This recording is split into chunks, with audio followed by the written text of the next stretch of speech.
After a night of violence in Amsterdam, this morning Dutch authorities condemned what they called yesterday's eruption of anti-Semitism.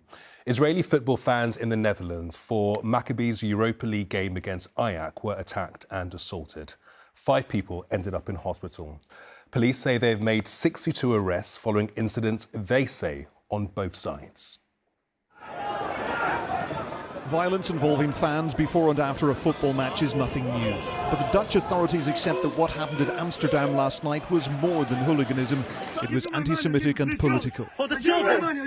Free Palestine now! Free Palestine! Free Palestine! After hit and run attacks, fans from Israel were told to hide and avoid wearing anything which gave away their identity.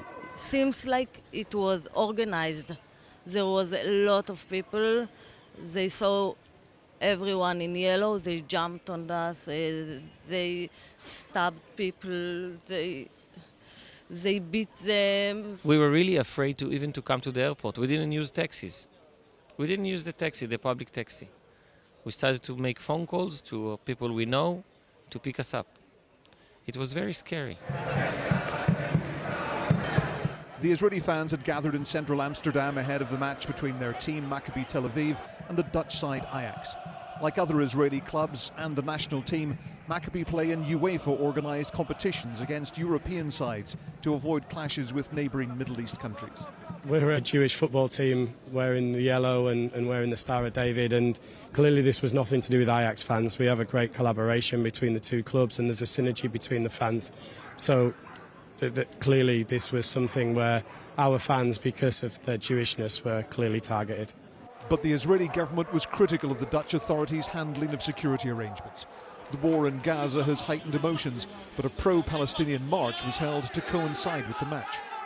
Let's say that I'm ashamed that this happened in the Netherlands, and it's a terrible anti-Semitic attack, and we will not tolerate, and we will prosecute the perpetrators, and I'm deeply ashamed that it could happen in the Netherlands in 2024.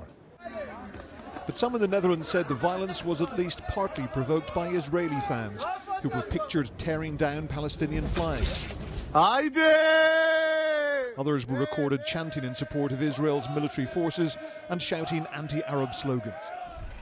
Earlier this year, a match in Glasgow between Scotland and Israel's women's team was played behind closed doors for safety reasons, but was still delayed when a protester managed to get inside. Security concerns meant a men's international between Israel and Belgium was moved to Hungary. Maccabi's players arrived back in Tel Aviv today. Their next Europa match should be in Turkey later this month, but it's already been moved to a neutral venue. A match next week between Israel and France in Paris will go ahead. Security will be stepped up. Ian Woods, News at 10.